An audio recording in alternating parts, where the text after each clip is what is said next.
চক্রবর্তী, বান্টি, চক্রবর্তী ওরা থাকতো।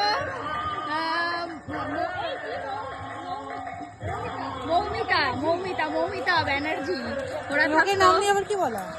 এই বলা কি, ওরা থাকতো সেটা বলছি। ওদেরকেও দেখাতো, ওরা আমার ব্লগ দেখবে, ওদেরও তো পুরোনো স্মৃতি মনে পড়বে। শুধু কি আমার একেবারে, আমার মনে হয় শিমুল গ্রামে আসা হয়তো 20 থেকে 22 বছর পর এই শিমুল গ্রামের মাটিতে পা দিলাম। ঠিক আছে, ওহো এবারে আমাদের লাইনে আসবো। হ্যাঁ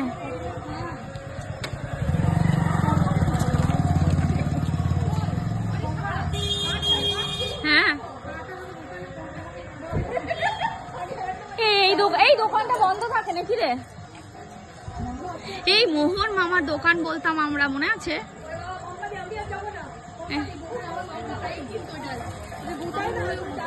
না গুদাবে না।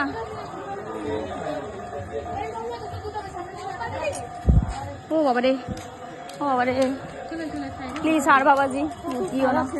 এটা মোহন মামার দোকান। ভাই বলতো ছোটতে সোয়াবিনকে মোহনের মাংস খাবো। ও সরি, রিয়া বলতো মোহনের মাংস। এইটা আমাদের কোয়ার্টার,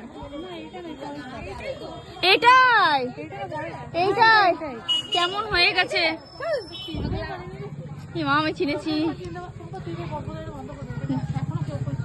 চিনুকা। এটা আমাদের নিজেদের রেজিস্ট্রি করা জায়গা। আমরা জন্ম হয়েছি এখানে, আমরা এখানে জন্মেছি। স্বাধীন দেশ, মৌলিক অধিকার কে কার থেকে কেটে নেবে? এটা চিকুদের ঘর ছিল, চিকু পিকু। এখানে লালু স্যারের কাছে পড়তাম, কত মার খেয়েছি। এটা রাজার ঘর না, এটা রাজার ঘর ছিল, এটা রাজার ঘর ছিল। সেটা কার মনে নেই, এটা মনে নেই কার ছিল। আমার তো মনে হয় এখন এইখানে শিলাদিদের ঘর ছিল, শিলাদিদের ঘর ছিল এখানে। ও মা কিরকম হয়ে গেছে। এইখানে আমাদের সেই গরু সেই খাটালটা। হ্যাঁ হ্যাঁ হ্যাঁ, বিজয় ওরা কোথায় আছে? এখানেই আছে না? ও গায়ে, হ্যাঁ সেই ও আনোয়ার কুকুরকে নিয়ে।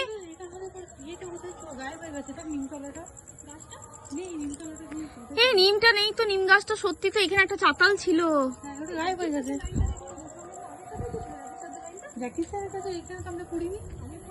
জ্যাকি স্যার হ্যাঁ পড়েছিস তো তুইও? কেন পড়ছিস? মৌলিনা ঠিক বলছে। হ্যাঁ এইটা ছোটদের ঘর ছিল।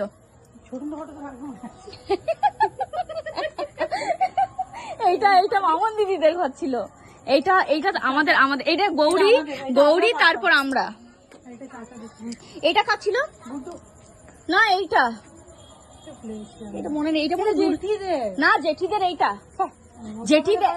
দেখ ছোটদের পড়া, ওদের মুখটা ওখানটা বন্ধ করে দিয়ে ওইটা ছিল ওই বিজয় গোয়ালাদের, আর এইটা ছিল ছোটনদের, এইটা ছিল জেঠিদের। এটা জেঠিদের, এটা গুড্ডুদের। এটা জেঠিদের ঘর ছিল, কারেক্ট। হ্যাঁ, আর এটা মুনমুন, এটা নন্দন দাদাদের ঘর ছিল। না রে, ওরা ওইটা গুড্ডুদের ঘরটা, ওরা মুখগুলো আলাদা করে নিয়েছে, ভালো করে দেখ। আর এইটা ছিল, এটা বাপি দাদাদের, এটা বিপ্লব দাদাদের। হ্যাঁ এটা বাপি দাদাদের, ঠিক আছে। আর বাপিদা, মোনাদা, হ্যাঁ এটা আমাদের না, এটা পুটাম আমাদের, এটা দিলীপ মামা। দেখবি এখানে। আর এটা আমাদের ঘর ছিল, দেখো কি হয়েছে।